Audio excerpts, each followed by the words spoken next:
Unbelievable. Marc Thiessen here. Marc, good morning to you. Mike Pence was with us on Thursday, and he said, if you don't believe that this administration favors an open borders policy, you can believe it now with your own eyes, Marc. It's happening. Absolutely. Look, the worst border crisis in American history is about to get worse. I mean, under Title 42, they've expelled over the last 3 years 2.6 million migrants. So that's going away. So the crisis is going to get far worse than it was before. But here's the problem, Bill, is that Title 42 is an emergency public health measure. We should not be depending on an emergency public health measure to secure our border. And Secretary Mayorkas in that setup piece said that we need legislation from Congress. No, we don't. Joe Biden has the exact same legislative tools that Donald Trump and Barack Obama had before him, and they secured the border. I mean, people forget he didn't just reverse Donald Trump's policies. He reversed Barack Obama's policies. The left called Barack Obama the deporter-in-chief because he deported 3 million migrants. Biden stopped doing that. Under Obama, the prosecutions for illegal entry into the United States doubled to 100,000 a year. Biden stopped doing it. Obama detained migrants, including families. Biden stopped doing it. These are choices. Joe Biden has chosen not to enforce the law. It's a simple matter of choice. If he enforces the law and uses all the tools at his disposal, he can secure the border because his two predecessors did. And that is unlikely to happen, as we've seen. And this is all leading up to what we found yesterday from the ABC Washington Post poll, which at the White House must have come like a slap in the face. All right, here we go. Biden job approval, 36% in this new poll from Washington Post ABC. That's an all-time low for him.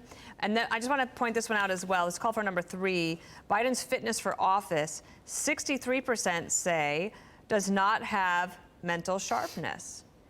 And I don't know how they improve upon those numbers. Do you? Well, because he's not improving. He's getting worse every day. I mean, you can just see it. You know, just compare him to Bernie Sanders, who's 81. Biden's not just 80 years old. He's an old 80 years old. So all the polls show this. And look, if you look at the 538 average today, so day 838 of his presidency, he is the single least popular president in American history except for Jimmy Carter, in the history of polling, going all the way back to Harry Truman. That's not going to improve. So, you know, and if you think about this, if you look at the Social Security Administration statistics, the average American male has about a 42% chance of making it to age 85. OK? So Biden will be 86 at the end of his second term. That means that Kamala Harris has a 58% chance of becoming president if he wins re-election. And she's even less popular than he is. So, you know, he's old, but he's an old 80. And, you know, so I think Americans are starting to come to the conclusion that he is not up for this job. It's there in the results, and it's there for everybody to see every time he goes on camera. Marc, if you go deep into these numbers, here's what would concern me if I was at the White House. This is it's not your base entirely, but a lot. Young people, right? Approval among Americans under the age of 30 is 26%. All right, I see that, and I figure those folks have checked out on this administration. Very true. And I mean, you just see it in the fact that Robert F. Kennedy, who has a famous name, but is basically a nobody. He's never held elective office or that. He's at 20%. I mean, that is more. 20% is more than every other Republican presidential candidate except for Trump and DeSantis.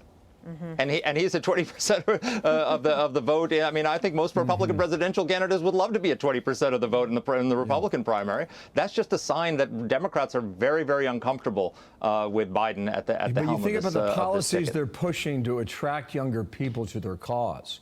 Like student loan forgiveness is a great example. And you're at 26%. That is no good. Marc. Yeah, well, I was going to say that I think that because the economy does not feel good for those younger people, and they're dealing with inflation and all these the higher rates to get a home, but that's an issue. Go ahead. Last point to you, Marc.